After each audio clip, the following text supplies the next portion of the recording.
Okay, hi comrades. This is another step in a discussion which has been running for the last few months. I guess that most of the interlocutors in this discussion actually aren't here for this meeting, but nonetheless, it may be of some use. And background to it.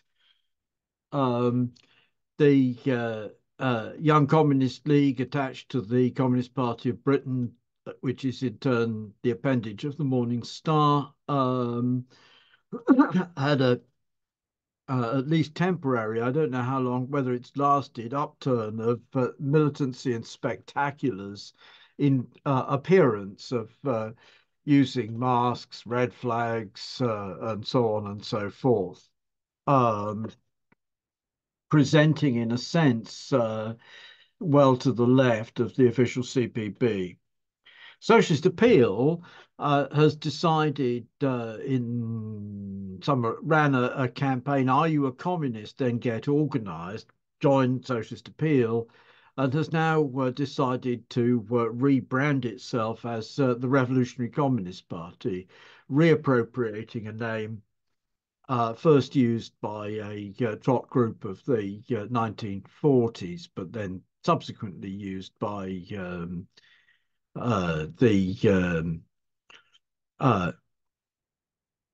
uh, Frank Furedi and Co. For a well, I'm not going to characterize the group. Um, uh, Talking about socialism from a Marxist point of view of Nick Rack, Will McMahon, and others, um, issued a left unity appeal without offering any explanation of how their left unity appeal was different from anybody else's left unity appeal, including from CPGB's long-term campaigning for some sort of left unity. We did then have an exchange, and at that point it became clear um, that talking about socialism were not in fact willing to talk with to CPGB because they regard us as being marginal and unimportant because they're busy building up their own organization, um, because we were rude to them in some way. I'm not quite clear how we were rude to them, but we were rude to them in some way. Comrade Lawrence Parker, who has a widely read blog on communist history, has embarked in the last few months on a system of negative criticism of CPGB PCC on the basis that our uh, uh, uh, organization is, quote, going nowhere. And the reason for our going nowhere is, quote, passivity or sluggishness of method, whatever the hell, unclear what the hell is meant by that. Again, we've had exchanges between in the letters pages and the pages of the paper about this stuff. Background. In terms of the background, what we see is um, of the state of the left is actually the left moving in relation to the objective needs of politics in ever decreasing circles. Starmer, assuming that he wins the election, which now looks likely, general election, will be the most right-wing Labour Prime Minister presiding over the most right-wing Labour government. That's not all saying a great deal, because if we think about how right-wing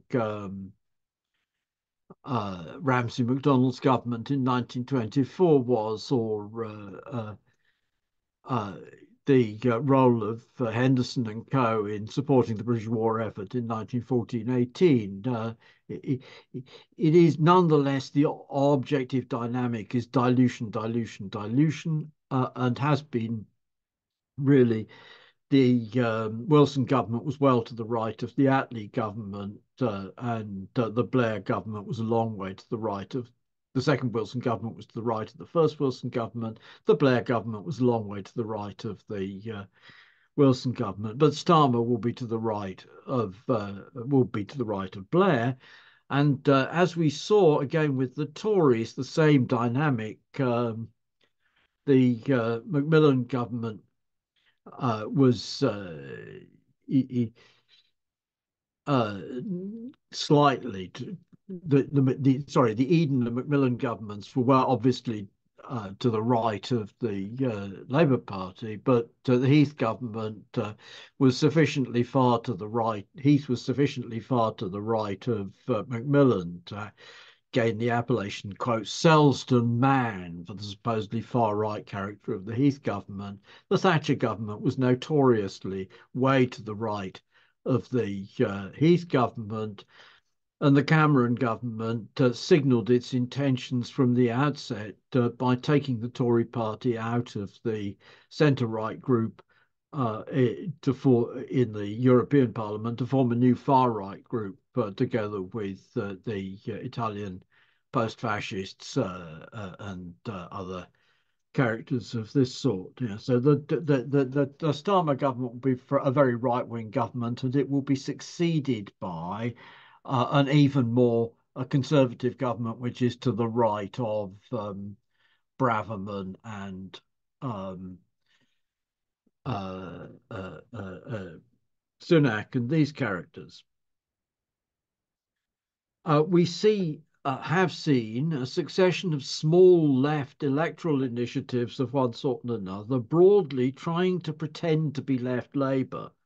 You know, going back to the Socialist Labour Party in the early 1990s, the Socialist Alliances, Respect, and so on and so on. And we see more currently Trade Union Socialist Coalition, etc., etc., etc. And this stuff, we're doing the same thing over and over again. And we're doing the same thing over and over again with decreasing returns. Mhm. On the other hand, um, we have seen in the last few months, in the last year or so, perhaps, or few months, a significant uptick in student radicalization. The YCL is an example of this, but there's also been a significant recovery of the Socialist Workers' Party, which the people who remember the Martin Smith scandal have all moved on, and the SWP is back to being able to recruit significant numbers at the Freshers' Fair and turn them out. Um, Socialist appeal has grown rapidly among students. When one sees them on the demonstrations, it's quite clear that it's basically a student organisation with an older generation. RS21 has trebled or quadrupled in size again, basically because this is an organisation based among students. Student radicalism has this character that the past is very easily forgotten. There's a 3 or 4 year turnover of activists, and therefore it's perfectly possible if you're doing student politics and you're in student politics uh, to follow the line, the membership has failed us, we must elect a new membership, and people have indeed succeeded to a considerable extent in electing a new membership. It's this which gives the appearance of success to socialist appeal, to RS21, and so on. It's also the case, however, the flip side of it, if I cast my mind back to the 1970s, the Maoist CPGBML and the Helioites and so on were perfectly capable of organising meetings in Oxford University without themselves having students in the university and recruit into the universities from the outside. Mm. That's become a lot more difficult. Universities have tightened up massively on who gets to turn up to freshers' fairs, and more generally, actually, there's elaborate security controls on who can book meetings and so on and so forth. So you can recruit among students if you've already got students to organise from the inside. Um, that is has adverse effects on us. It also, I think, has adverse effects on several other left groups which don't have already existing student presence. Anti-capitalist resistance, I think, is another example of that. It's difficult to break into that from the outside. Um, Nonetheless, the I posed the question in my most recent article on this topic that it's possible that it's impossible for the CPGB's project to work, which is what talking about socialism argues, is that the CPGB's polemical character of the paper is repellent. Mhm. Uh, it's impossible for the CPGB's project, therefore, to work, and therefore, what? As far as talking about socialism is concerned, their counter proposal is in essence an organization based on a platform which is formed by private diplomatic agreements and was not open to discussion as to what the platform should be. The platform has drawn, as was the case with the socialist platform in Left Unity, is so drawn as to be capable of including the Alliance for Workers' Liberty without discomfort, uh, in spite of the fact that the Alliance for Workers' Liberty is an anti-imperialist organization whose line on um, questions of imperialism and war is broadly one of that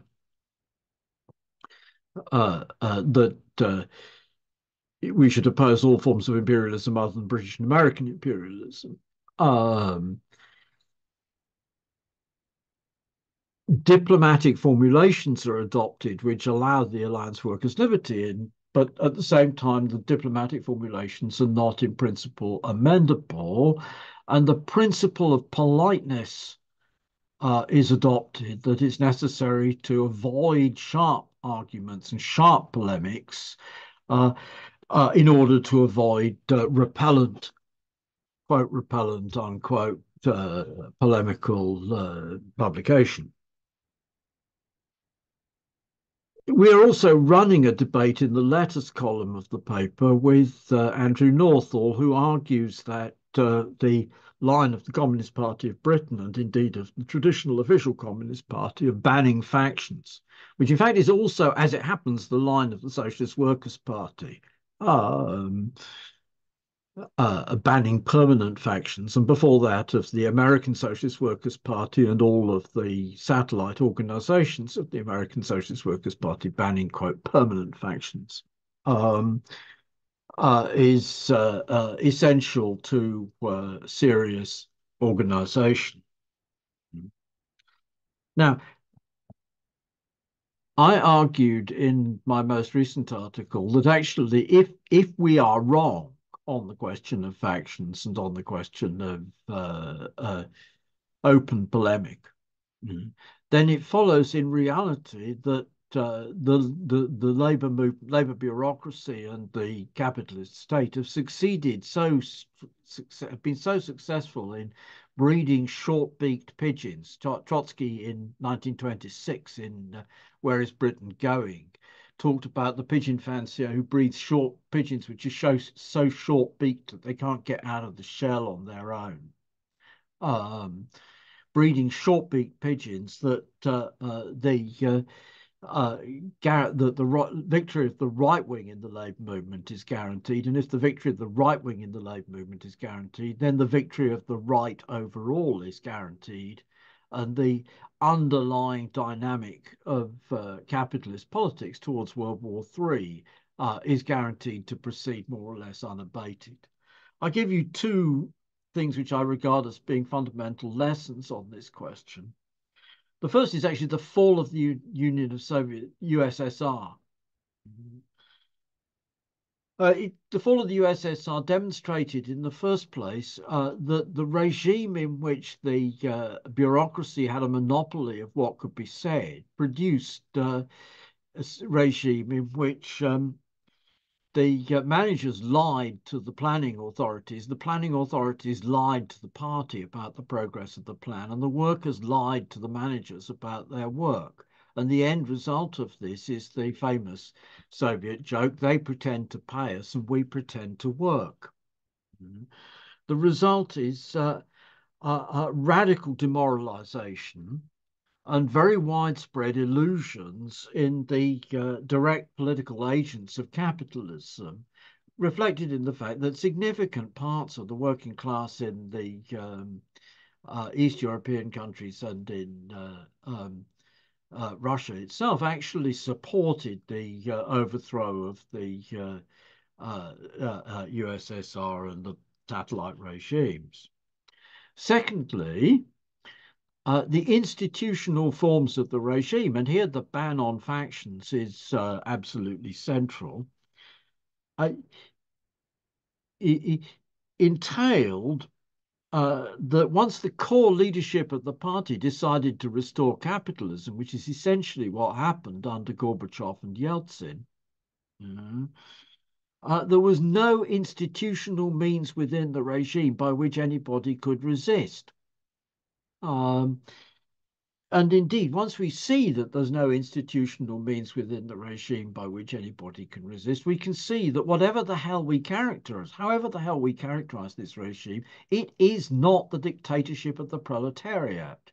Because the dictatorship of the bourgeoisie means that the capitalist class at the end of the day is above the law and has a veto on what happens. And we can see that, for example, in the uh, fuel duty escalator protests in the early 2000s, that the capitalist class is able to essentially veto um, the proposed legislation. And we can see any number of other examples of this, of one sort and another. Mhm. The proletariat did not have any institutional forms by which he could do that. The reason is precisely because why we think the proletariat as a class is the potential bearer of socialism is because the proletariat as a class needs to organize collective action in order to assert its interests. And that is just as much true in a regime which purports to be a workers' regime as it is in a capitalist regime, a point which Lenin made against Trotsky in the trade union, in the debate on the militarization of labor and the trade unions in 1920. Mhm. The proletariat still needs to organize, but then the corollary of that is if you ban all the parties other than the Communist Party, uh, and you ban all factions within the Communist Party, the upshot of that is going to be there is no means by which the proletariat can collectively organize to assert its interests if it happens to be the case that the political leadership is captured by pro-capitalist elements.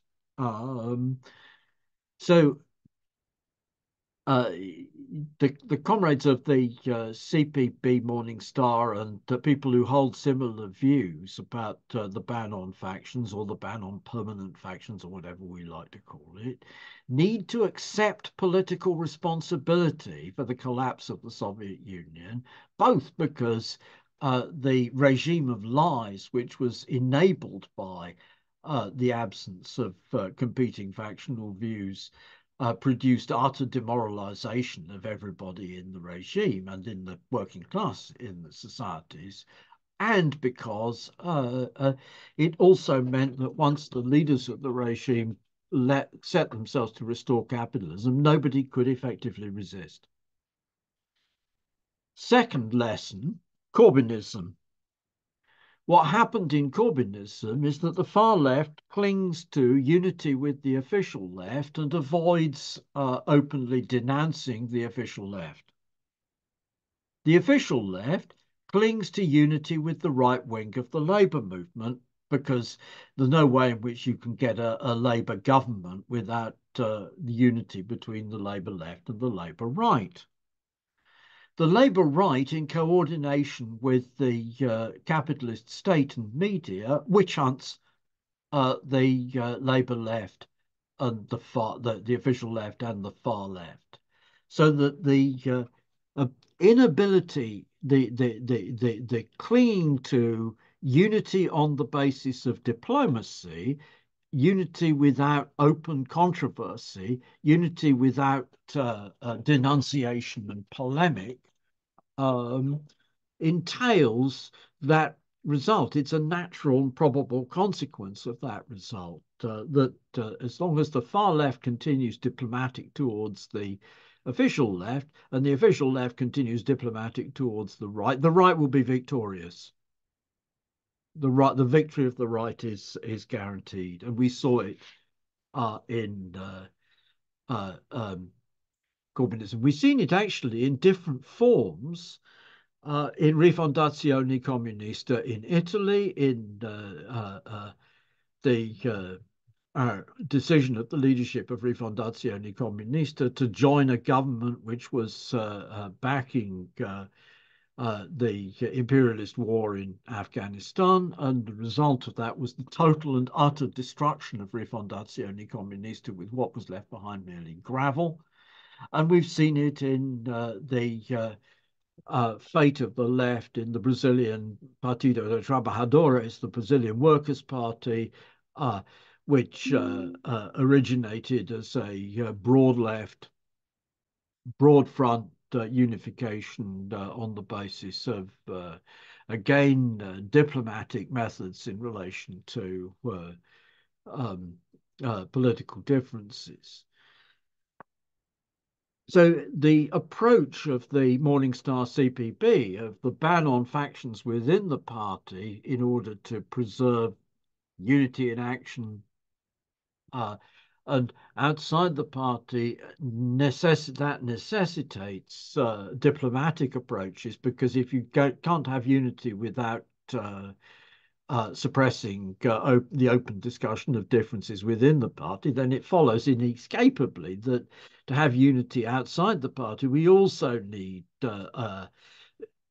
toning down diplomatic approaches to the question of party. So the Morning Star CPB's policy has been actually tested and fails on the largest possible scale in the USSR, and on a very large scale, that of Corbynism, in the Labour Party with Corbynism, in Rifondazione, in the Partido de Trabajadores. There are umpteen other examples. I've just given those ones because they're very large examples.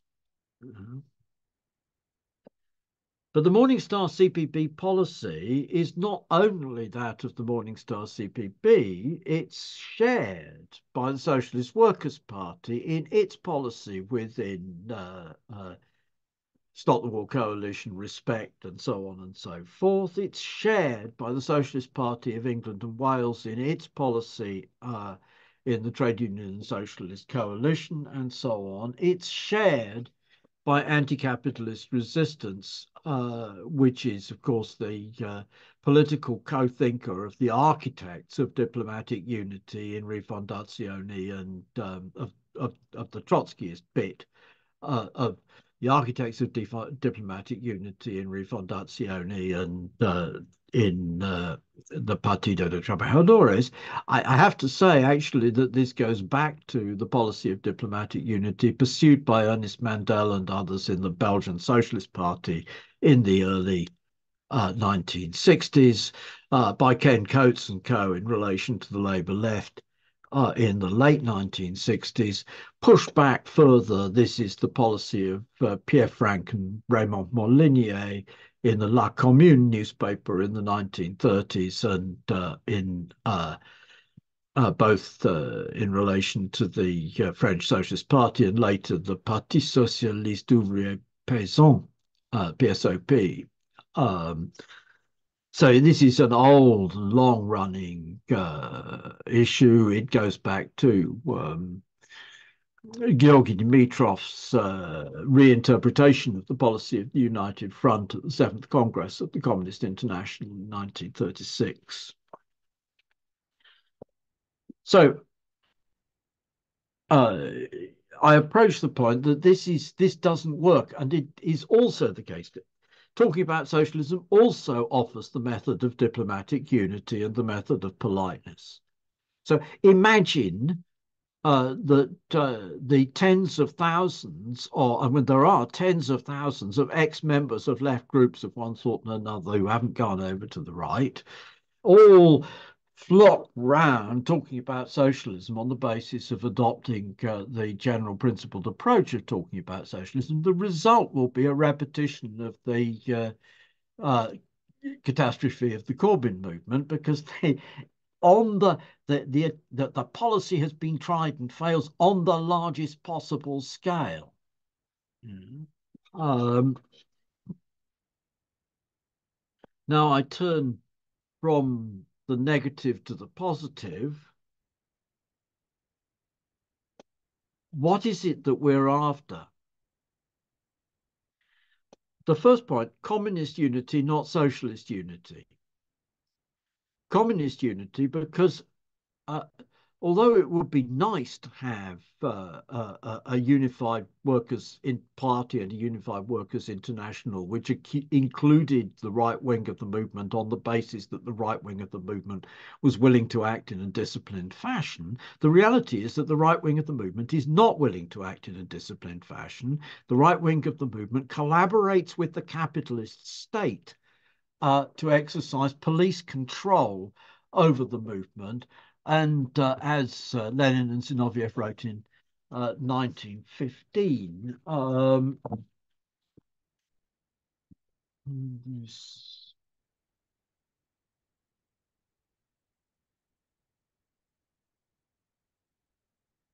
on all important occasions, for example, the voting on August the 4th, 1914, the opportunists come forward with an ultimatum, which they carry out with the aid of their numerous connections with the bourgeoisie, of their majority of the executives of the trade unions, etc. And this is utterly transparent that this is the normal practice of the right wing of the labour movement as it is. So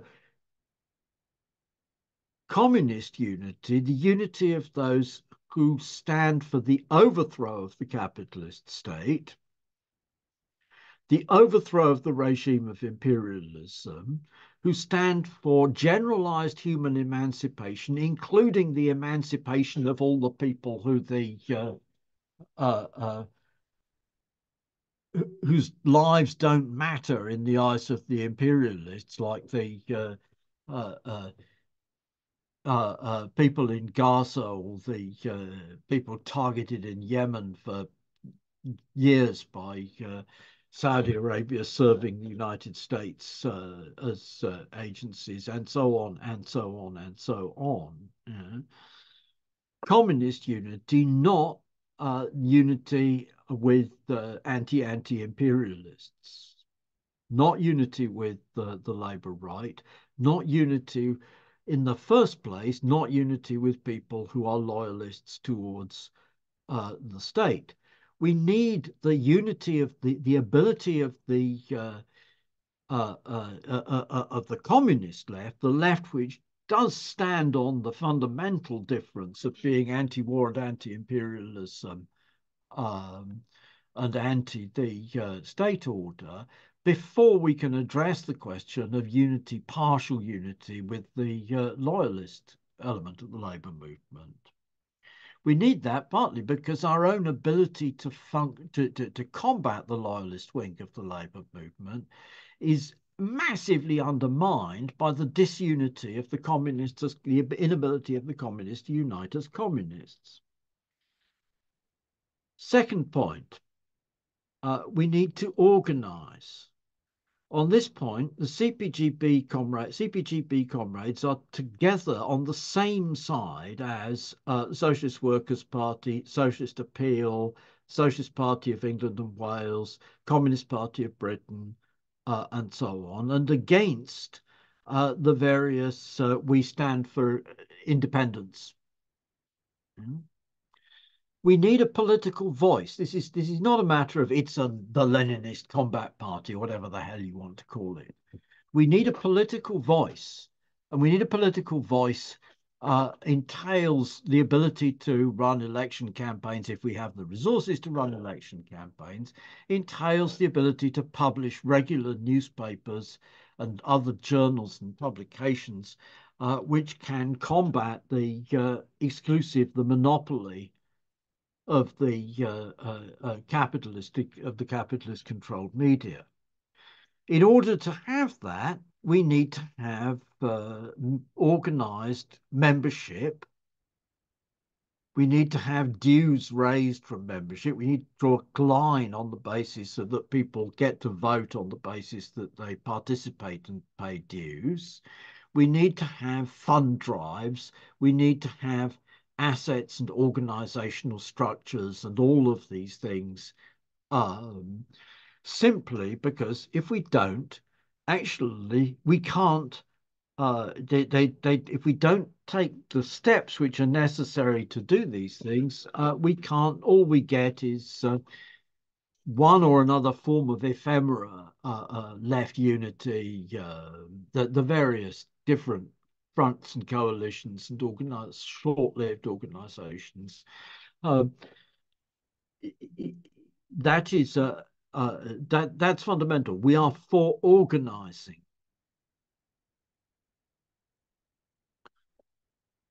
Third element, it's necessary to be willing to be a minority and to be willing as a majority, if you happen to be a majority, to be willing to risk being a minority.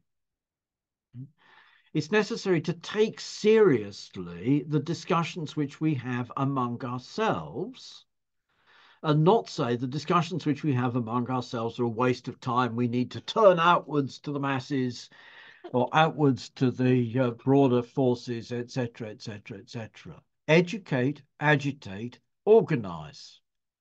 Educate and educate in this case and organize both involve taking seriously the political debates among ourselves.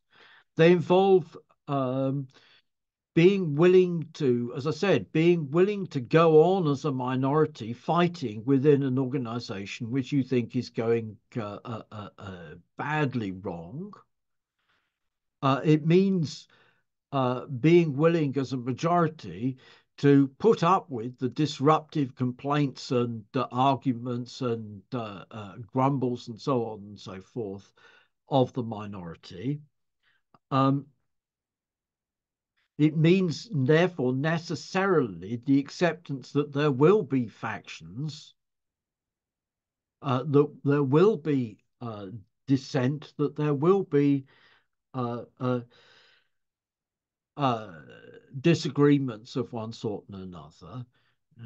If we can do that, then in principle, we could unify the forces of the Morning Stars Communist Party and Socialist Party of England and Wales and Socialist Workers' Party and all the rest of us smaller groups, the rest of us, because the rest of us are all a lot smaller than these groups. I suppose Socialist Appeal is doing better at the moment, but uh, interesting question.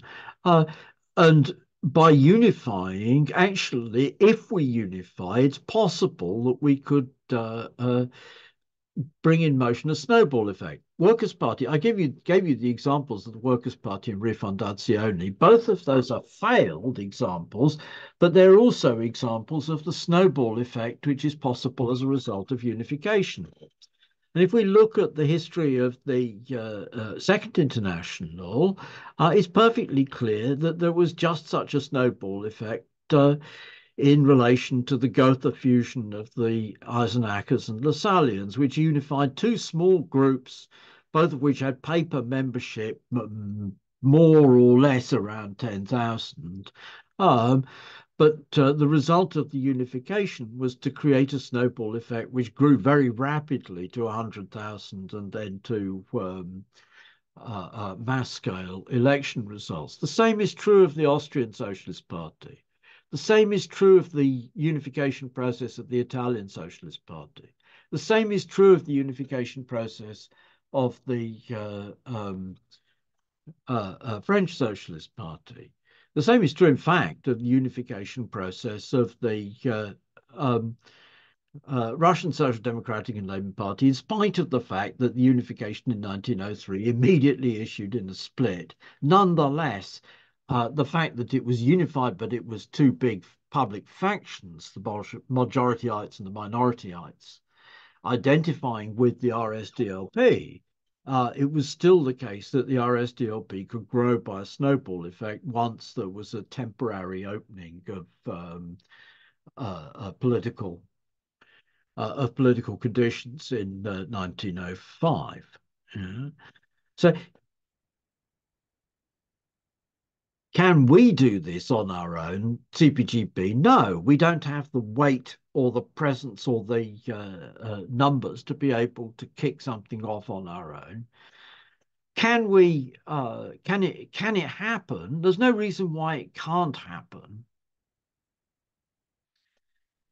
except that people cling to the method of diplomacy, and by clinging to the method of diplomacy and the method of the ban on factions slash ban on permanent factions and all the other things which go along with it, they preclude that. And in consequence, by clinging to these approaches, they make our movement safe for the capitalist class. Because from the point of view of the capitalist class, it's fine to have labour movement controlled by a loyalist leadership. And it's fine if the left is diplomatic towards the loyalist leadership that controls the labour movement, and it's fine if the far left is diplomatic towards the official lefts who represent a quote opposition unquote to the official movement. It's fine if the only choices which are available are the bureaucratically controlled Labour Party or a wilderness of sects. And I have to say that I count the CPB just as much. In spite, the CPB has a daily, which means that it's would be in a stronger position to launch a unification than anybody else, except for the fact that it only has a daily, but courtesy of playing nice with the trade union bureaucracy and playing nice with the Chinese Communist Party, so that an actual movement into something else would be problematic. Nonetheless, it's still within the same level of the rest of the bleeding groups. Yeah. The possibility exists. It's worth pursuing. It's worth pursuing because the alternative is fucked. And that's where I'm going to finish.